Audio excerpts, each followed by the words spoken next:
Hi, the conversation coach John Dow here. Let's talk about improving your English. You want to know how I know you're not a native speaker? You still mix up ed and ing adjectives. So for example, I'm exciting. I'm interesting. When actually you meant to say I'm excited. I'm interested. Now to be clear on the priority of understanding, even if you mix these things up, you're never going to be confusing to other people. Everybody will still be able to understand you. But this is one of those tricky things that maybe you've been in America a while, maybe you have tons of English-speaking friends. They probably won't call you out on this.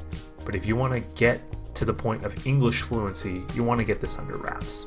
Let's start very simply. For any pronoun, I, she, he, they, and you're feeling something, you're going to want to use ed. So, I'm tired. She's exhausted. He's interested. If it's an object or a thing, that's when you're going to use ing. That class is tiring.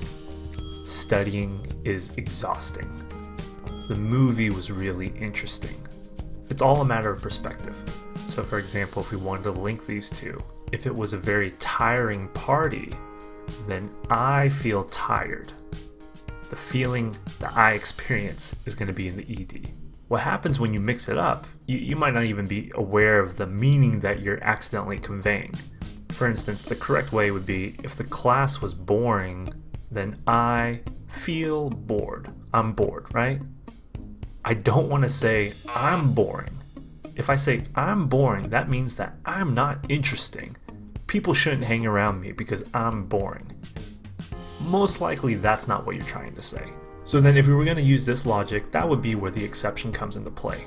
Maybe you're trying to brag. I'm an exciting person. I'm exciting. In this case, you would use ing. But again, if you're trying to convey the feeling, I'm excited about something, the feeling, we're going to use the ed ending. If you're really, really serious about improving your English fluency, study this, practice this, be more aware of this. Otherwise, you could be speaking pretty good English, perfect pronunciation, know lots of vocabulary, be living in America, maybe you've been living in America for several years. But chances are, you probably don't have this fixed just yet. So, questions, comments, let me know. If you found this video helpful, be sure to like, share, subscribe. If you're interested in working with me one-to-one, maybe you're overseas, maybe you want to do a video call just like this, you can email me to schedule an appointment. My email is letstalk@calmdown.com. If you do happen to be in the Boston area, ring me up, text me, 617-870-3615.